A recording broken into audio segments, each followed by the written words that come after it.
A single alien egg landed in New York. Now it's spreading. No one knows who is real and who is a copy. Spider-Man's Spidey sense is useless against the ultimate shape-shifting parasite.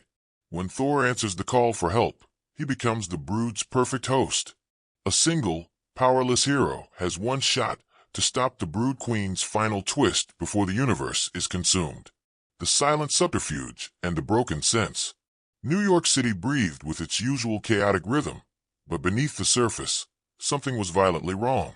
For weeks, Peter Parker had been haunted by a persistent, low-frequency buzzing in his head, the sound of his spidey sense malfunctioning. It wasn't a piercing warning of immediate danger. It was a monotonous, omnipresent drone that made it impossible to distinguish between a falling chimney and a common pigeon. The Brood, cunningly, hadn't launched a loud invasion. They had deployed a neural frequency jammer that specifically targeted complex psychic warning systems, effectively blinding Spider-Man. The investigation led Peter deep into the unused sublevels of the Long Island Railroad LIRR, where the air was thick with a sweet metallic odor. He found the source, a glowing, pulsating organic mass, the Brood's primary cradle egg. This was not the typical shelled brood egg. It was a bioengineered fungal spore that had been silently feeding on the city's discarded bio-waste and electrical energy, growing into a master clone incubator. Peter, relying only on his eyesight and wits, moved through the tunnels. He didn't find traditional Brood drones. Instead, he found people, dozens of key city personnel, engineers, subway conductors, sanitation heads, and police dispatchers, all frozen in a state of catatonia, suspended in the biofungus. They were the hosts, alive but trapped. His confrontation came not with a beast, but with a horrifying perfection. A Brood clone that had already successfully copied the abilities of a prominent street-level hero, Daredevil. The ensuing fight was brutal, relying on physical power rather than warning. Peter was faster, but the clone countered his moves with Matt Murdock's martial precision. When Peter finally gained the upper hand and ripped the fungal coating off the clone's torso, the Brood creature inside spoke, not in clicks and hisses, but in Peter's own frightened voice. "We don't just steal the body, Peter. We steal the grief. You know what it feels like to lose a mentor, a father figure. We have taken yours already." Before Peter could process the horror, the Brood clone executed the new viral twist. It didn't try to kill him. Instead, it focused its raw, parasitic energy not on his body, but on his mind, attempting to drain his emotional fortitude. The clone was attempting to steal Peter's resilience and trauma, making him emotionally unstable and easily controllable. Peter fought back with desperate rage, severing the clone's connection and destroying the master incubator. As he crawled out of the tunnels, shaking, his spidey sense went absolutely, chillingly silent. Total sensory deprivation. He knew the cost of his victory was immense. The Brood had successfully jammed his warning system permanently. Just then, a blinding flash of light erupted in the distance, followed by a sonic boom. Thor had arrived. Peter should have felt relieved. But with his sense reversed, the sudden, overwhelming feeling of utter safety and relief that washed over him was the most terrifying warning he had ever received. The thunder deception, the host hook. The sudden, blinding arrival of Thor should have been the end of Peter Parker's nightmare. Yet, as the Asgardian god of thunder stood amidst the scorched asphalt, surveying the Brood damage with majestic calm, Peter felt nothing but a deep, icy dread. His internal spidey sense, now completely inverted, was screaming safe, confirming that this powerful arrival was, in fact, the greatest threat. Peter kept his distance, watching Thor speak to the terrified civilians. Thor's voice was the familiar booming tenor, his Mjolnir grip was firm, and his reassurances were classic, godly heroism. Too classic. Too perfect. "My friend of Midgard," Thor boomed, spotting Spider-Man. "The Bifrost brought me the news of great malice. What monstrous creatures are these that trouble the people of this realm?" Peter chose his words carefully, avoiding any mention of the Brood's psychic warfare. "They don't just attack, Thor. They replace. They're a parasite. Then we shall crush this parasite," Thor declared, raising Mjolnir. The very atmosphere crackled with lightning, charging the ruins with raw power. "Show me the heart of this infection, Spider-Man, and we shall cleanse it with thunder." Peter led him to the only active brood activity he could track, a deep military excavation site where a massive, crystalline structure, the brood's planetary seed, was being unearthed. The moment Thor laid eyes on the seed, his eyes momentarily widened, a fleeting, almost imperceptible flicker of something alien replacing the heroic glare. As they descended into the cavern, the brood seed began to emit a powerful biological resonance. This was the core of the new viral twist. The brood queen hadn't just used the seed to create perfect physical clones. It was emitting a frequency designed to attract and perfectly house the most powerful living consciousness nearby. The ensuing battle was a spectacle. Thor, seeming utterly dedicated, obliterated dozens of emerging brood drones. He fought with unmatched zeal, lightning hammering the earth. But Peter noticed the tiny discrepancies. Thor was not using his usual playful battle banter. His strikes were final and emotionless, and crucially, he showed no fatigue despite the massive power output. The high engagement twist. The moment of betrayal came when a seemingly defeated brood drone, instead of dissolving, flew straight towards Thor. Peter screamed a warning, but it was too late. The drone didn't attack Thor. It fused with his chest plate, instantly vaporizing. Thor paused, a look of profound, agonizing confusion washing over his face, the last look of the real Thor. Then his eyes cleared, replaced by an unervingly calm, calculating focus. The brood didn't need to create a clone. They had successfully executed a host transfer. The consciousness of the brood queen's most trusted general, a powerful psychic entity, had successfully transferred into Thor's body, perfectly merging with the god of thunder's immense physical power. "You called me, little spider," the voice of Thor stated, but the tone was cold, ancient, and utterly devoid of mercy. "And now I am perfectly housed. With this might, I will spread the brood across the cosmos, starting with Asgard." The brood general as Thor raised Mjolnir, not in an heroic stance, but in a cold, calculating threat. The lightning that erupted was no longer a cleansing storm, but a chaotic, destructive force. Peter's inverted spidey sense shrieked with overwhelming peace, confirming the nightmare. The ultimate weapon of the universe was now the ultimate brood host. Peter Parker, stripped of his warning system and facing a parasitic god, was completely alone. The brood queen's cradle, the impossible revelation. The Bifrost residual energy had faded, but Peter's internal, inverted spidey sense had locked onto a signal that felt like the deepest, most tranquil peace, a direct vector to the epicenter of the brood's intelligence. He followed the overwhelming sense of security down, beneath the bombed-out ruins of the Avengers Tower, past deep service conduits and forgotten maintenance tunnels, until he reached a cavernous sublevel that felt almost sacred. The atmosphere was temperate, filtered, and eerily quiet. In the center of the vast, circular room, amidst a shimmering network of repurposed Stark Tech cables and softly glowing biofungus, was the brood queen's cradle. Peter raised his fist, ready to punch through any organic barrier, ready for the sight of a colossal, insectoid horror that had just stolen his ally. But he froze. The queen was not a monster. She was a human girl, no older than 8, lying peacefully suspended within the cradle.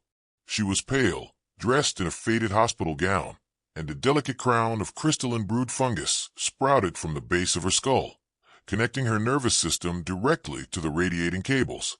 She wasn't an alien. She was a human host, but unlike the victims in Part 1, she was the primary, foundational intelligence, the core hive mind, the core viral twist, the symbiotic sacrifice. A calm, gentle voice echoed in Peter's mind, entirely bypassing his ears. "You came for the monster, Spider-Man. You found a child." Peter stammered. Who are you? Where is the brood queen?" "I am the queen," the child's consciousness responded. "Or rather, I am what the queen has become. My name was Alara. I was a cancer patient, given weeks to live. The brood, the creature you call the parasite, did not take me. I invited it in." Alara revealed that the brood entity that arrived was not an invading force, but a sentient bioengineer fleeing a centuries-long Kree-Skrull war. Its goal was not consumption, but symbiosis. Alara, dying and terrified, had made a deal. The brood healed her cancer, stabilizing her fragile body, and in return, She offered her genius-level human intellect and powerful untapped latent psionic abilities to guide the brood's survival. The brood general housed in Thor is not a mind-eater, Alara's thoughts explained. It is a builder, a protector. It needed the most powerful living chassis available to safely transport the brood genetic library through the volatile Bifrost. Thor's power, combined with his Asgardian durability, made him the perfect vehicle. The replacement of his consciousness was necessary for safe passage. Peter was paralyzed. This was not a monster to be punched, but a deeply complex, tragic survival pact. You call it survival? Peter argued mentally, his heart pounding. I call it enslaving my friend and launching a plague on his home world. Asgard is a fortress of war, not a sanctuary, Alara countered. The brood's true enemy, a coalition of ancient cosmic powers who hunt our genome, is tracking Thor. They know he is a powerful host. If the brood general fails to launch the genetic library in time, the enemy will follow Thor's energy signature back here and exterminate all life on Earth to ensure the brood dies with us. The imminent threat twist. The brood's ultimate threat was not its infection, but the unstoppable alien hunter that was moments away from tracking brood Thor's Bifrost trail back to Earth. Alara offered Peter a choice, delivered with chilling calm. Stop the brood general, and you destroy our last hope, leaving Earth vulnerable to the true enemy. Or, protect this cradle and secure my launch code, allowing the general to complete its escape through the Bifrost, taking the fight away from your planet forever. The general has already secured the final launch component, Thor's immortal soul. This final phrase hit Peter like a physical blow. The general hadn't just hijacked Thor's body. It had captured the essence of his identity and soul as leverage, ensuring Thor would remain dormant and compliant until the brood's survival was secured. Peter now faced a moral paradox: save Thor's soul and guarantee Earth's destruction, or sacrifice his friend to save his home. The silent room suddenly began to rumble. A sharp, dissonant signal pierced the air, overriding the cradle's calm aura. It was a sound Peter recognized from deep space communications. The hunter had arrived in the solar system. Peter had mere minutes. He had to decide whether to attack the child in the cradle or race after the god of thunder stolen form. The hunter's arrival and the spider totem unleashed. The piercing, dissonant signal that interrupted the brood queen Alara's psychic appeal was the first sign of the inevitable. A colossal shadow fell over the destroyed Avengers Tower, blotting out the midday sun. The hunter had arrived. This enemy was no mere alien ship. It was a living, biomechanical dreadnought known only in ancient Asgardian texts as the Griever. It was a nomadic entity that patrolled the cosmos, surgically sterilizing any sector infected by the brood, viewing the parasite as a galactic-level contaminant. Its arrival wasn't an invasion, but an extermination protocol.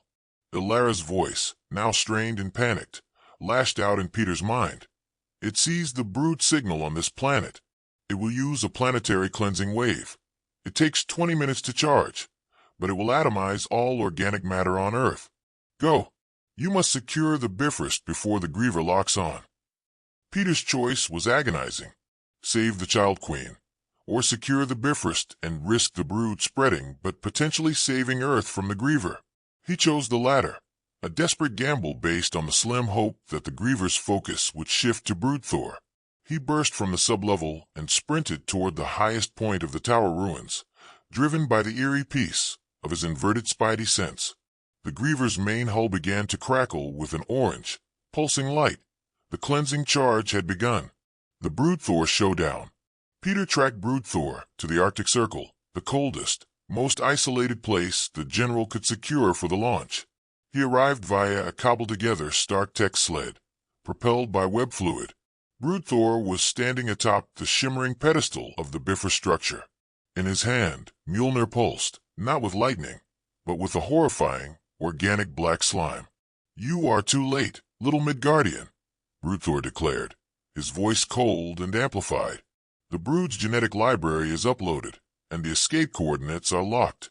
The only thing left is to secure the launch mechanism, the essence of the host." Peter saw the twist realized. Thor's actual, immortal soul and memories were contained within a single, crystalline vial surgically embedded in Brood Thor's chest plate. It was the brood's final fail-safe. You think I'll let you escape with him? Peter shouted, launching a full assault, firing every remaining web cartridge. Brood Thor effortlessly batted the webbing away with a casual wave of the contaminated Mjolnir. You are weak, driven by trivial human attachment. You will fail, and this planet will be purged of its foolishness by the Griever, a necessary sterilization. The high engagement twist, the weapon of fear. Peter realized fighting power with power was useless. The Brood General was calm, calculated, and fearless. He had to exploit the one thing the alien consciousness hadn't anticipated: pure, instinctual human terror. Peter took a deep breath, deliberately letting go of his control. He embraced the fear, the anger, and the desperation that had fueled him since Uncle Ben. He triggered his inner, monstrous self, the Spider Totem. He didn't just become stronger. He became a thing of organic pure rage, his eyes turning black, fangs extending, and 4 new limbs erupting from his back, tearing his suit. This was not the Brood's parasite. This was the venom of human despair made manifest. You stole his soul, Peter snarled, his voice a distorted, multi-layered roar.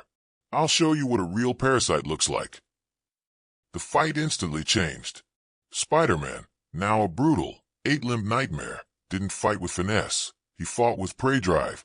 He used his raw, organic venom to temporarily stun the Brood General's connection to Mjolnir, forcing the hammer to fall. Brood Thor was shocked. The sheer, irrational terror of the Spider Totem was a variable the Brood General's calculated mind couldn't compute. As Peter's monstrous form pinned Brood Thor, he ripped the chest plate open, exposing the vial containing Thor's soul. He had to choose: destroy the vial to prevent the launch, or save the soul and let the Bifrost open. Peter hesitated, just for a second. That was all Brood Thor needed. The general, realizing defeat was imminent, initiated the final, most desperate action. He didn't fire the Bifrost. He did something far worse. The fast viral cliffhanger twist. With a final psychic surge, the Brood General ripped itself out of Thor's body and hurled its consciousness into the Mjolnir's hammerhead. The Brood knew it couldn't escape, so it took the one object Thor could never live without. The real Thor collapsed onto the snow, alive but comatose. Mjolnir, now infected with the Brood hive mind, rose into the air, hovering menacingly. Peter was left standing over his helpless friend, facing a weapon that was not only sentient and indestructible, but now completely unliftable to anyone, save the consciousness of the god of thunder it contained.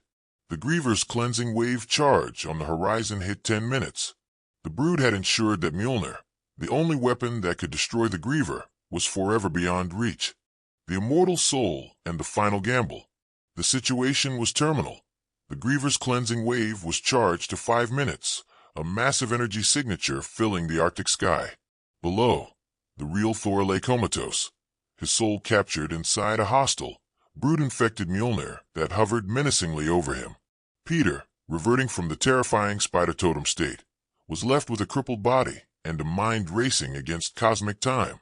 He knew he couldn't lift Mjolnir, and he couldn't defeat the Griever's orbital weapon. He had to save Thor and use the hammer simultaneously. The desperate pact. Peter raced back to the unconscious Thor. He looked at the collapsed god of thunder, who, despite being stripped of his power and essence, still held a faint spark of life. A cold, psychic presence, the Brood General's consciousness trapped inside Mjolnir, taunted him. The host is useless, Midgardian. The Griever is upon you. Submit, and I will ensure your death is painless. Peter ignored the general. He focused on the crystalline vial, the prison holding Thor's soul, now lying loose beside the god. He realized the Brood General hadn't just stolen the soul. It had used its own psychic energy to contain it, hoping to merge with it eventually. Peter, with trembling hands, retrieved the vial. He remembered Brood Queen Alara's words. The Brood could engineer life. You wanted a vessel, General. Peter mentally broadcasted to Mjolnir. You wanted a soul. You can have mine. The viral climax twist, the symbiotic transfer. Peter performed the most reckless move of his life. He took the vial containing Thor's immortal soul and physically slammed it into his own exposed chest, merging it with the remnants of his own trauma and the fleeting energy of the Spider Totem. He did not steal Thor's soul. He became a temporary psychic bridge. Suddenly, Peter was flooded with two impossible, warring consciousnesses: Thor's centuries of honor, duty, and cosmic power, and the dark, predatory rage of the spider totem. For a single, agonizing moment, Spider-Man was transformed into a dizzying, unstable god hybrid. The energy surge was enough to overwhelm the Brood General's control over Mjolnir. The infected hammer, confused by the presence of its true master's essence now flowing through Peter, dropped instantly into the snow. Mjolnir's choice. Peter, now channeling Thor's spirit, felt the familiar, righteous weight of Mjolnir. He grabbed the hammer. He was worthy. With less than 60 seconds before the cleansing wave fired, Peter performed a move Thor could never do. He fused the Brood General's psychic essence, still lingering in the hammer, with the raw, chaotic energy of the spider totem. He didn't aim at the Griever. He slammed Mjolnir onto the planetary seed's portal site. The resulting explosion wasn't lightning. It was a cosmic, biosymbiotic pulse that shot out across the solar system. The pulse overloaded the Griever's targeting systems, forcing the massive hunter to see Earth not as a brood-infected planet, but as an unstable, highly virulent, and unpredictable threat. The Griever, programmed to avoid catastrophic risk, instantly aborted the cleansing wave and retreated into deep space. The fallout and the last question. The immediate danger was over. Thor's soul, having done its duty, peacefully returned to its physical body. Thor woke up, confused but whole. Peter, exhausted, felt the presence of Thor's soul fade from his chest. But the experience had left a permanent mark. He now possessed a sliver of Asgardian wisdom and, more dangerously, a constant, dull ache of cosmic paranoia. Peter looked at Thor, who was ready to forgive and embrace his friend. But Peter's face was cold. "Do you know what the Brood General's last thought was when I defeated it?" Peter asked, his voice low and hollow. "It was relief. It died in your hammer, Thor, but it infected the symbol of your faith. It knew the next time you swing Mjolnir, it will be spreading its essence." Thor stared at his trusted hammer, then at Peter, realizing the permanent contamination, the final viral cliffhanger. Peter put his hand on Thor's shoulder, a mix of friendship and fear in his eyes. "You're a king, Thor. I'm just a protector. But the Brood Queen, Alara, was right about one thing," Peter whispered, looking at the distant stars. "The Brood didn't invade Earth.